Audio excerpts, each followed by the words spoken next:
नमस्कार दोस्तों, कक्षा 9-10 के विद्यार्थियों के लिए ग्रामर की ये फर्स्ट क्लास है। कक्षा 9-10 के बच्चों में अवश्य से अवश्य शेयर कर दें। अल्फ़ाबेट, वर्ड, सेंटेंस, अक्षर, शब्द एवं वाक्य। पहले अल्फ़ाबेट बताते हैं। अल्फ़ाबेट वर्णमाला अंग्रेजी भाषा में 26 अक्षर होते हैं जिन्हें कैपिटल लेटर में एवं स्मॉल लेटर में लिखा जाता है। स्मॉल लेटर एवं कैपिटल लेटर का उच्चारण समान रहता है लेकिन आकृति भिन्न होती है। देखिए नीचे कैपिटल लेटर्स और ऊपर कैपिटल लेटर्स है। इनका प्रोनंसिएशन एक ही रहता है लेकिन आकृति भिन्न रहती है। नीचे स्मॉल लेटर लिखा है। नीचे देखिए वावेल। वावेल का मतलब होता है स्वर। वावेल उन ध्वनियों को कहते हैं जो बिना किसी अन्य वर्णों की सहायता के उच्चारित किए जाते हैं। अंग्रेजी में 5 प्रकार के स्वर होते हैं। ए, ई, आई, ओ, यू। आगे है कॉन्सोनेंट। कॉन्सोनेंट का मतलब होता है व्यंजन। व्यंजन। कॉन्सोनेंट उन ध्वनियों को कहते हैं जो किसी अन्य वर्णों की स्वर की सहायता से उच्चारित किए जाते हैं। कॉन्सोनेंट व्यंजन उन ध्वनियों को कहते हैं जो किसी अन्य वर्ण की स्वर सहायता से उच्चारित किए जाते हैं। व्यंजन की संख्या 21 होती है। व्यंजनों की संख्या 21 होती है। स्वर को छोड़कर अन्य क्या है? वर्ण है।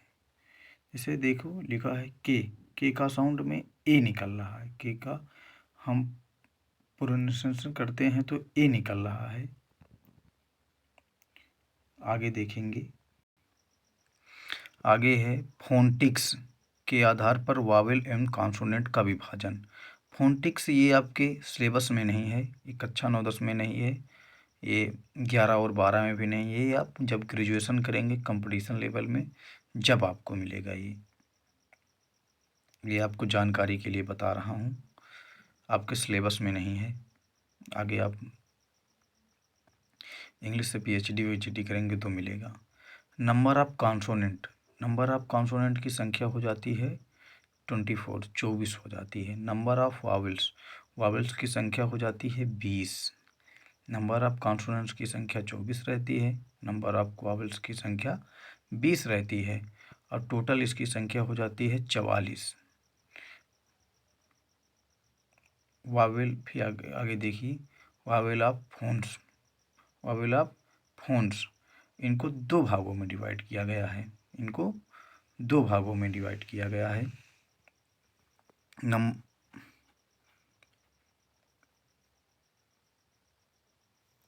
2 भागों में डिवाइड किया गया है। इनको मोनोफॉर्म्स ये कितने होते हैं? टोटल 20 रहते हैं। 20 रहते हैं तो 2 भागों में डिवाइड किया गया। तो मोनोफॉर्म्स जो होते हैं 12 होते हैं और डिप्थोफॉर्म्स होते हैं जो 8 होते हैं। टोटल 20 होते हैं तो मोनोफॉर्म्स 12 होते हैं और डिप्थोफॉर्म्स 8 होते हैं। एक बार 2 यहाँ पर 2 बार हमने लिख दिया है 22 मिस्टेक से। नोट देखिए नंबर 1 पर आता है note. Monophthongs are also called pure. ये वावेल होते हैं। क्या होते हैं ये? प्योर वावेल होते हैं। और नंबर 2 पर है डिप्थोफॉर्म्स आर आल्सो कॉल्ड।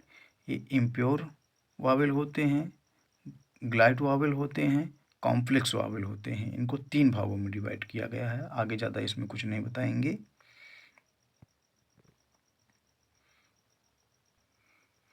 अगला टॉपिक 2 नंबर पर था हमारा वर्ड। वर्ड का मतलब होता है शब्द। 2 या 2 से अधिक अक्षरों के सार्थक समूह को शब्द कहते हैं। शब्द किसे कहते हैं?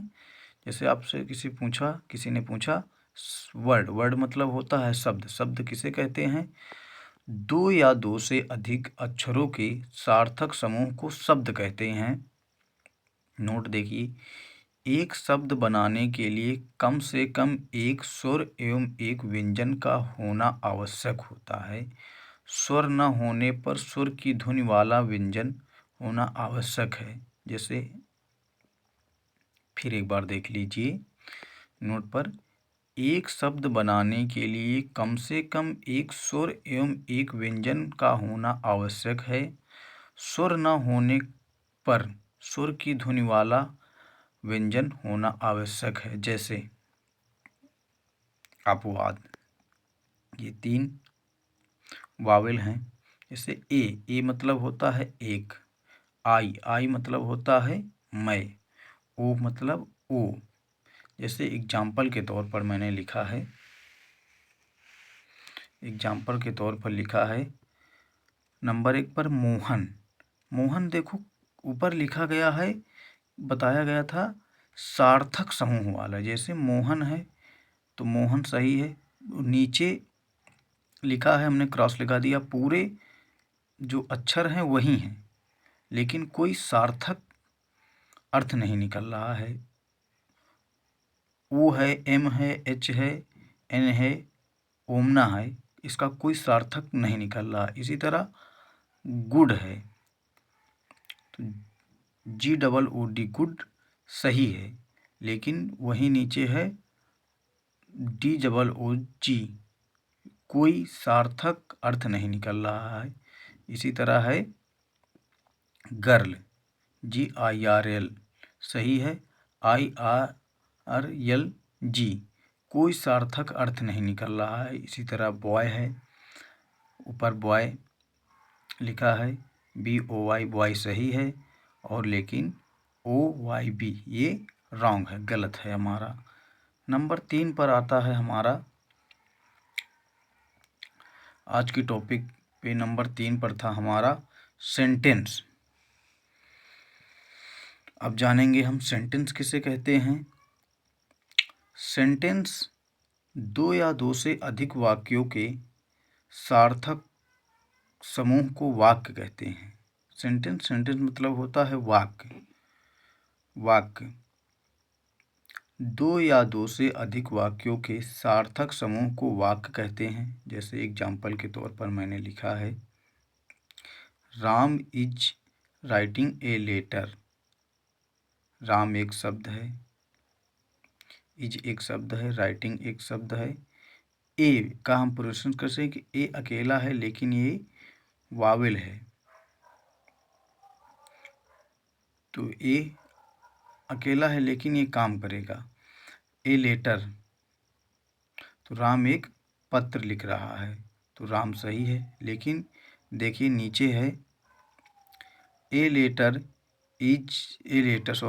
लेटर राम राइटिंग इज, कोई सार्थक, हमने यहाँ पर देखिए लिखा है सार्थक, दो या दो से अधिक वाक्यों के सार्थक समूह को वाक्य कहते हैं। लेकिन नीचे जो लिखा है a letter Ram writing is, कोई सार्थक अर्थ नहीं निकल रहा है, कोई विशेष सार्थक अर्थ नहीं निकल रहा है। तो इसी तरह तो कमेंट्स में बताना आप लोगों की एक फर्स्ट क्लास कैसे लगी है। कक्षा 9 और 10 के विद्यार्थियों के लिए बहुत महत्वपूर्ण क्लास है। कृपया करके जो मिडिल क्लास फैमिली के बच्चे हैं उन तक अधिक से अधिक वीडियो को शेयर कीजिए। धन्यवाद।